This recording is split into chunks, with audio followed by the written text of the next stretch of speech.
Welcome back. Today I'm going to share a behind the scene video where you get to watch me interact with one of my engaged couples, how I pose my couples and make them feel comfortable, as well as where to place them in your composition to create some really well balanced shots as I work alongside with my beautiful wife Ruth. So let's dive in.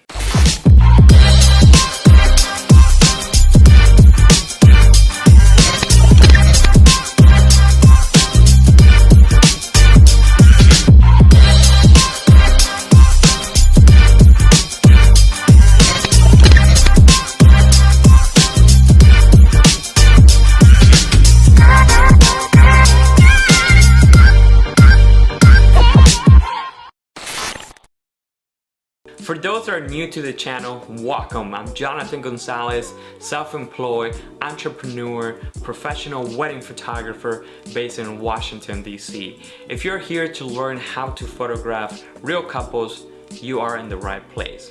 Before you get to watch me work and interact with Yahida and Seth, our couple, I want to give you a few tips before heading to the field. Tip number 1, capture Riyo expressions.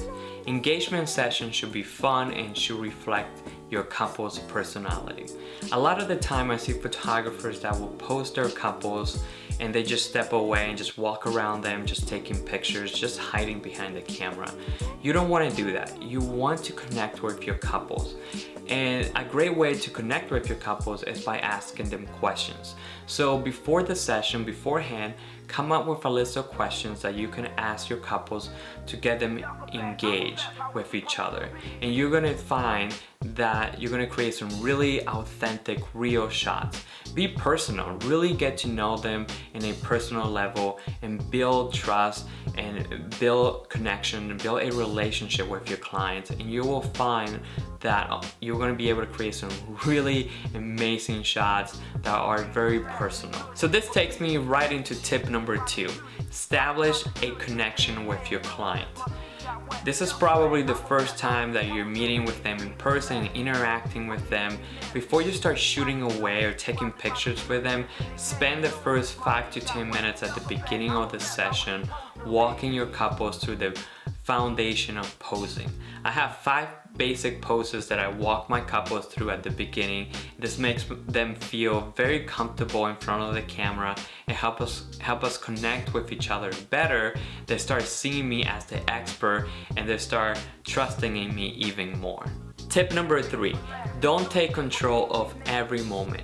Now, for some couples, at some point during this session, you will most likely find that they're posing themselves.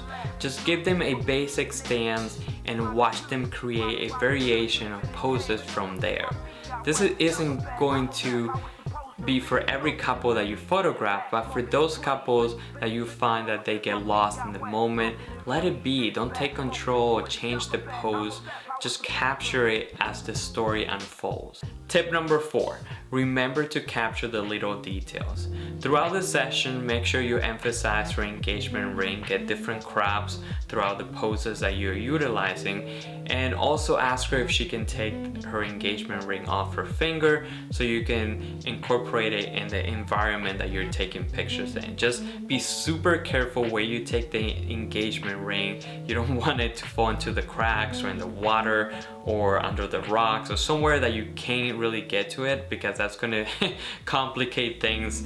It's just going to be a horrible experience for you and for your clients. Other small details that you can capture are the earrings, necklace, bracelet. Maybe she has another ring that she's wearing that was given to her by her grandparents, or the bracelet that she has on was given to her as a special gift from her dad before passing away. So it's very important that you get to know your client, see the things that are meaningful to them so you can capture it and it doesn't get missed. Tip number 5, capture the traditional portrait. Make sure that you get a few pictures of the couple looking at the camera. A lot of the parents are very traditional and they're looking for those pictures of their kids looking into the camera so they can display those at their house or give to other relatives, and also the couple is going to thank you later.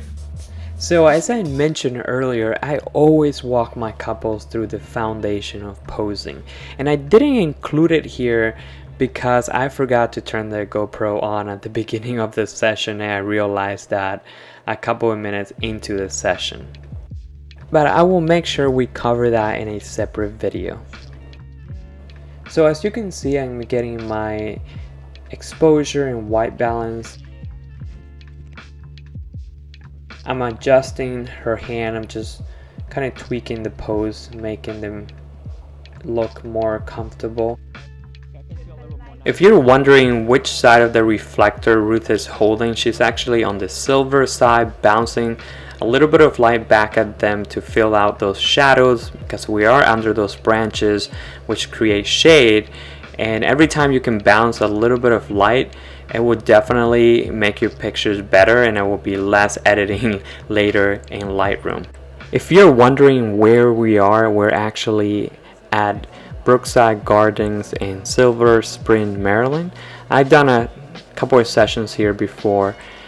As you can see, we do bring quite a lot of gear. As we were walking through this path, I was keeping my eyes open for any interesting spots where I can place my couples. As you can see, I'm struggling there to give Ruth some hand signals of where to place them. After taking a couple of pictures, I noticed that the background was very bright, and in order for me to balance the foreground and background, I needed to bring some sort of artificial light. Now I could use a reflector, but that's not strong enough to overpower the sun. I could have brought a speed light, but I probably would have needed like 3 speed lights. So using the strobe would give me the flexibility to actually step back, get wider shots, and be able to use longer lenses such as 85 1.4, 70 to 200. I would recommend using the 70 to 200 at 200 millimeters, so you can get that really awesome compression, lens compression, and your portraits are just going to look amazing. You can see I have the strobe about 30-35 degree angle from the couple. I'm trying to emulate the sun as much as possible and get some directional light. A good rule of thumb is to have the bottom of the softbox about the same height as your couple's chin. Here are some of the pictures that we captured at this particular location.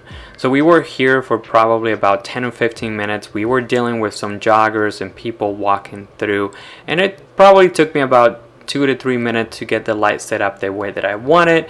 I always like to get as much as I can from one pose. I like to be very efficient with my time. What I like to do is get tight, middle, wide, and then change my angle, get some different composition, maybe try a different pose, and then move on to a different spot. As you can see, we have moved to a different location. I got them posed on the bridge, and the reason that I'm shooting from this side is because I want to incorporate some of those purple green flowers as foreground element. I also switched from a 85 1.4 to my 70 to 200. The reason being because obviously I'm shooting from further away. Now I had them turn the other way because I wanted to get their reflection on the water. Before I went across the pond, I got them into a different pose just to get a different look, some variety, and I'm doing the same thing as before, just on tight, middle, wide, getting some vertical, some horizontal, just playing with my surrounding, just getting creative with different angles.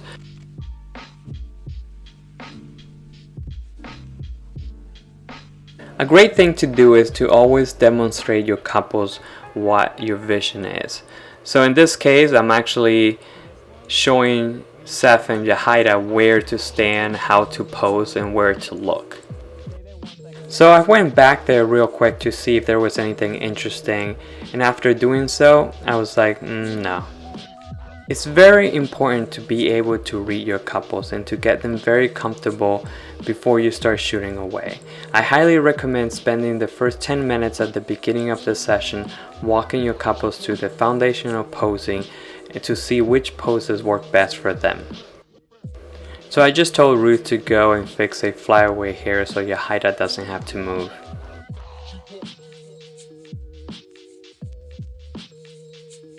There are going to be situations when the couple will do something naturally, and I just roll with that. I'm not going to change it. Now, if I put the couple into a pose that I see that they're struggling and they're having a hard time and they feel uncomfortable, I'm going to change that immediately. You never want your couples to feel discomfort because that's going to show through the images. So as you can see, I'm just walking around, getting different composition, different angles, have them look at each other. You know, I'm yelling, well, not yelling, but I am speaking louder because I am further away from them, and I'm just moving around. I used to make this mistake all the time, where I used to stand in one place and photograph the couple for 10 minutes. And I realized that I wasn't really creating a lot of variety.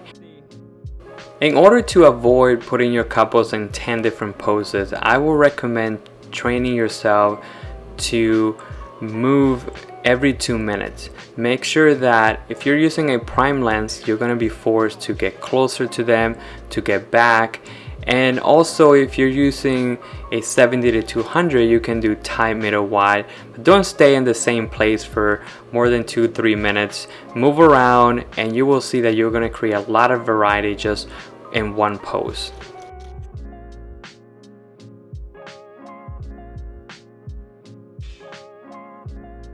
I hope this video answers some of your questions when it comes to photographing engagement session. If you like this, make sure you give it a thumb up. If you have any questions, as always, you can leave it in the comment section below, and I will see you next week. Bye guys.